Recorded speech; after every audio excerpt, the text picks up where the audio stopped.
How do I animate? All animation is ultimately boiled down to a collection of keyframes.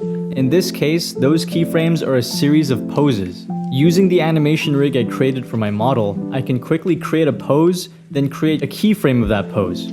After doing this a bunch of times, I can then arrange my keyframes into a sequence and play with the spacing between the keyframes. Here's what just the key most important poses look like in this shot. But key poses alone aren't enough.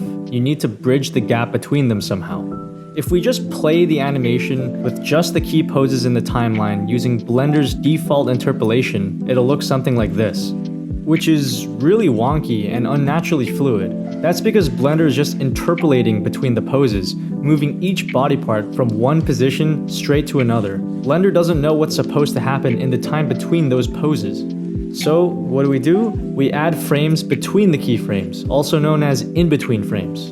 And you keep making in-between frames over and over again, closer and closer together, until when you press play, you get something quite close to what you were aiming for. So let's go back to the shot from my animation. Look at the timeline. The key poses are highlighted in orange. Everything in between are in-between frames that guide the transition between those key poses. And that's how you go from poses to poses in a sequence to an animation.